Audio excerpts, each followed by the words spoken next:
क्या आपने कभी सोचा है कि उन मशीनों के साथ क्या किया जाता है जो खराब हो चुकी हों या अब हमारे काम की ना रही हों?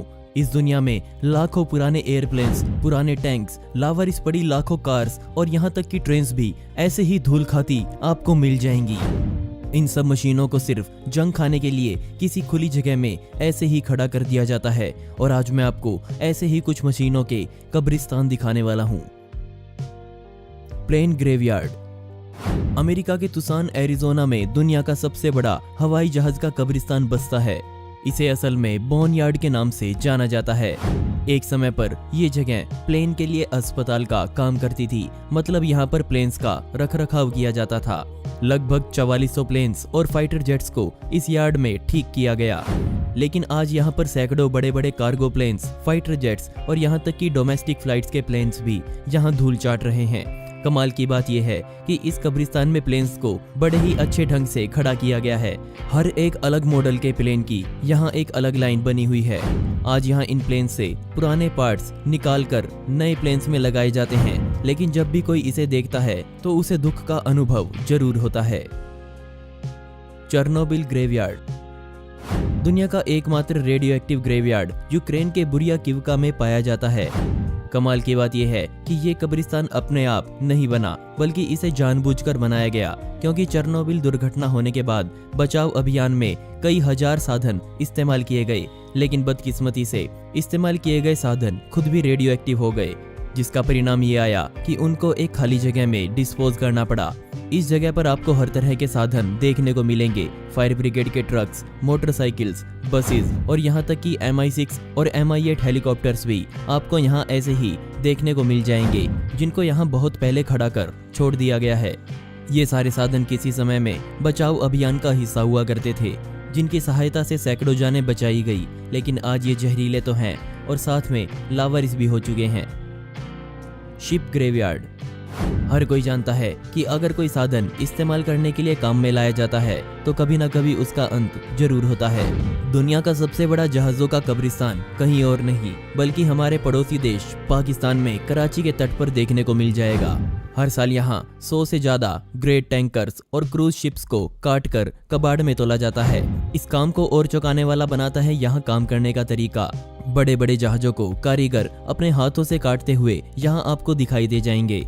हाथों से इस्तेमाल होने वाले छोटे मोटे टूल्स की सहायता से ही इतने विशाल जहाजों को काट दिया जाता है। हर साल कई लाख टन स्टील यहाँ से निकाला जाता है, जिसे बाद में पाकिस्तान नई मशीन्स बनाने के लिए इस्तेमाल करता है। ना सिर्फ ये बेहद मुश्किल काम है, बल्कि ये बहुत ज्यादा खतरनाक भी माना जाता है, क्योंकि कोई नहीं जानता कि कब ये पुराने जहाज केमिकल पोल्यूशन का शिकार हो जाएं। इस काम के बदले हर कारीगर को प्रतिदिन 200 रुपए दिए जाते हैं। Train graveyard. ऊंचे पहाड़ों पर लोग कुदरत के नज़ारे देखने जाते हैं, लेकिन ये तो किसी ने नहीं सोचा होगा कि ऊंचे पहाड़ पर कई ट्रेन्स को जंग लगने के लिए छोड़ा हुआ है। जी हाँ, 1888 में जब एंडीज के पर्वतों में खुदाई का काम जोरों पर था, तब वहाँ काम करने वाले लोगों तक खाना पानी पहुंचाना सच में मुश्किल काम था। इसका एक ही सोल्यूशन निकाला गया और वो था वहां तक रेल जाल बिछाना।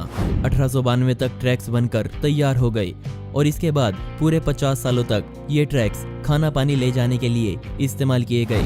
1940 तक आते आते खुदाई का काम लगभग पूरी तरह से रुक गया।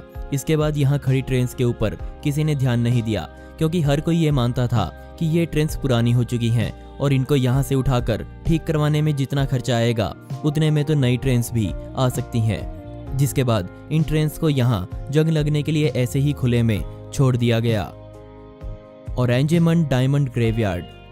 ये जगह जो कभी एक अभेद किला हुआ करती थी, लेकिन आज यहाँ सिर्फ जंग लगे हुए ट्रैक्टर्स और बहुत सारी पुरानी गाड़ियां ही देखने को मिलेंगी। ये जगह किसी जमाने में हीरो का घर हुआ करती थी, लेकिन बाद में यहाँ खुदाई बंद कर दी गई। अब आप ये सोच रहे होंगे कि यहाँ से इन गाड़ियों और ट्रैक्टर्स को क्यों नहीं उठाया गया, तो मैं आपको बता दूं कि इस जगह आज भी कई हीरे मौजूद हैं और यहाँ का एक नियम ये है कि अगर कोई गाड़ी या ट्रैक्टर इस जगह पर आएगा तो वो वापस बाहर कभी नहीं जा सकता।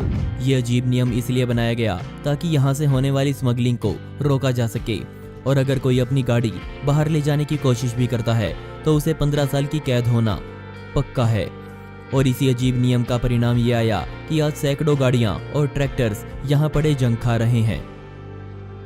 Motorcycle graveyard. न्यूयॉर्क के लॉकपोर्ट में एक सीक्रेट कब्रिस्तान बसता है और इस कब्रिस्तान में सिर्फ मोटरसाइकिल्स ने अपनी जगह बनाई हुई है। जहां एक शेल्टर बना हुआ है जिसके मालिक का नाम कोल है। कोल मोटरसाइकिल रिपेयर का काम करते थे।